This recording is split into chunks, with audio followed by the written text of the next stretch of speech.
شاہ صاحب قبلہ دامت برکاتہم العالیہ جو بات کرتے رہے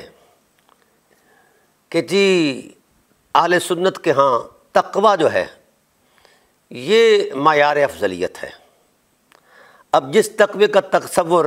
فضیلت اور افضلیت کے ٹائٹل پر دیا جاتا ہے، اس کا سبب کیا ہے، ہم نے اس پر غور کرنا ہے۔ اس کا سبب اخلاقی حرمت تو نہیں ہے کہ کوئی نیا اخلاق سکھایا ہو، اس کی حرمت کیا ہے، وَسَيُجَنَّبُهُ، اور اس کی اصل کیا ہے، سبب کیا ہے، وَسَيُجَنَّبُهُ الْأَتْقَى الَّذِي يُؤْتِي مَالَهُ يَتَزَكَّى، جس نے مال دیا ہے وہ مزکا ہوا ہے، وہ اتقیٰ ہے۔ اب میرا سوال یہ ہے شاہ صاحب آپ پر اور امت بریلویہ پر، ملت بریلویہ پر، کہ مجھے بتایا جائے 10,000 درہم اور ایک نستاس غلام کو آپ نے ایک پلڑے میں رکھا، اور اہل بیت علیہ السلام کے وہ اموال جن کو گننے کے لیے ہندسوں کو پسینہ آ جاتا ہے، اتنا مال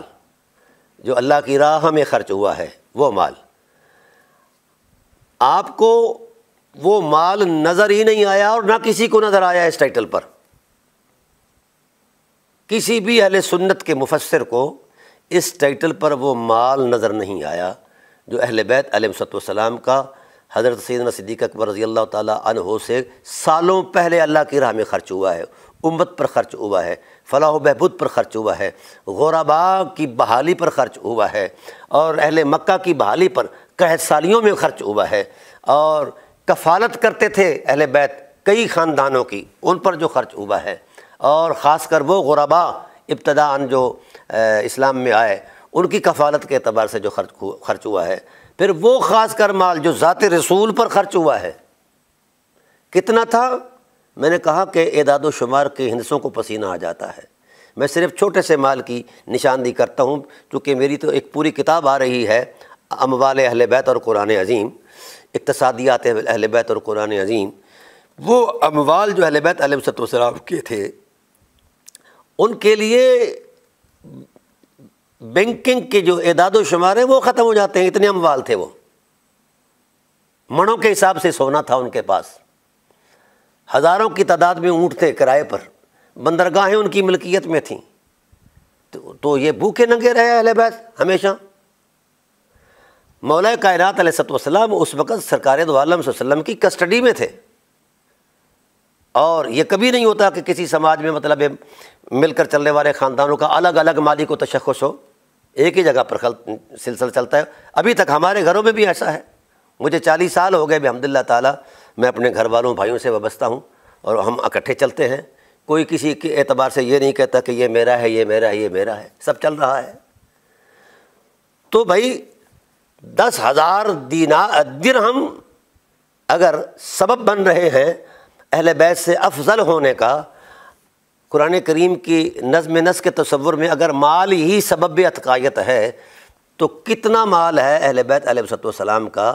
جو اس طرف صرف ہوا ہے، ذات نبوت پر صرف ہوا ہے، مسلمانوں پر صرف ہوا ہے، عامت الناس پر صرف ہوا ہے، اہل مکہ کی فلاح کے لیے صرف ہوا ہے، وہ مال کیوں نہیں بنایا گیا اتقیٰ کا معنی؟ میرا سوال امت بریلویہ پر، ملت بریلویہ پر یہ ہے۔ نشاندہی کر دے ملت بریلویہ کہ اہل بیت کا مال ناجائز طریقے سے آیا تھا، غلط تھا، یا خدا کی بارگاہ میں مقبول نہیں تھا، مردود تھا۔ قیامت تک کے لیے فقیر یہ دعوت دیتا ہے اور چیلنج کرتا ہے، اس مال کی عدم قبولیت پر دلیل دے دیں، اس قرآن سے دے دیں یا فرمان رسالت سے دے دیں۔ تو جب آپ کے پاس دلیل کا تصور ہی کوئی نہیں، بلکہ احتمال بھی آپ کے ہاں کوئی نہیں کہ کوئی دلیل ایسے میسر ہو سکے، تو پھر حیرت ہے 10,000 درہموں کو اربوں کھربوں دنانیر اور اشرفیوں پر تولتے ہو، اور پھر فیصلہ گھر میں بیٹھ کر کرتے ہو۔ ساتھ یاد رکھیے، آگے چلیے، مال کے ساتھ ساتھ جانی قربانی، تو آپ اہل بیت علیہ السلام کی جانوں کا تناسب قائم کر لیں کہ کتنی جانیں اہل بیت علیہ السلام کی اللہ کی راہ میں قربان ہوئی۔ حضرت حارث، عبداللہ بن حارث بن عبد المطلب بدر میں شہید ہوئے، یہ سرمایہ ہے اہل بیت کا۔ حضرت امیر حمزہ علیہ السلام بدر میں شہید ہوئے، یہ سرمایہ ہے۔ حضرت جعفر طیار رضی اللہ تعالیٰ عنہ وہاں شہید ہوئے یرموک میں، اور اسی طرح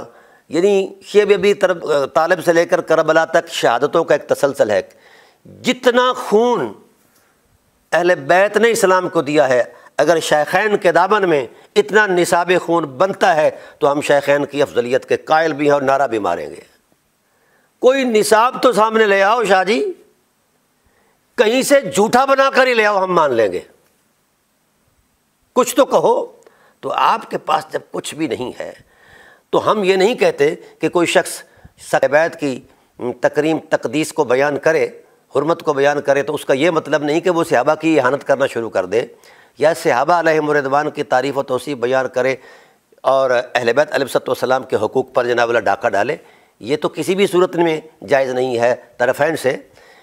جو احترام کی حرمت موجود ہے اس پر بھی مد نظر، وہ بھی مد نظر رہنی چاہیے۔ تیسری صورت یہ ہے کہ میں عرض کر رہا تھا کہ جب ثقلین یعنی اہل بیت علیہ السلام اور شیخین کے مابین مفاضلے کی اصل ہی کوئی نہیں، تو یہ تفضیل شیخین کا تصور کیوں گھڑا گیا ہے، مذہب کیوں گھڑا گیا ہے جس کی حقیقت ہی کوئی نہیں ہے؟ ہے کوئی مائی کا لال کائنات میں جو اہل بیت کے مد مقابل آ کر اپنے کسی شخصی وجود کسی فضیلت کے سامنے ٹھہر سکے؟ لے آئیں آپ، علم کے اعتبار سے، حلم کے اعتبار سے، حرمت کے اعتبار سے، تقدس کے اعتبار سے، تقوی کے اعتبار سے، شرافت کے اعتبار سے، طہارت کے اعتبار سے، تقدس کے اعتبار سے، عظمت کے اعتبار سے اور حرمت کے اعتبار سے کوئی اعتبار ایسا قائم کر کے لے آئیں۔ ایک طرف اہل بیت علیہ السلام کے نفوس قدسیہ کو کھڑا کرے اور دوسری طرف ان لوگوں کو کھڑا کرے، پھر دلیل سے مفاضلہ کر کے دکھائیں۔ گھریلو دین اور ہوتا ہے، خدا کا دین اور ہے۔ جو حجروں میں گھڑا جاتا ہے اس کی حقیقت کچھ اور ہے، جو خدا کی طرف سے نازل ہوتا ہے اس کی حقیقت کچھ اور ہے۔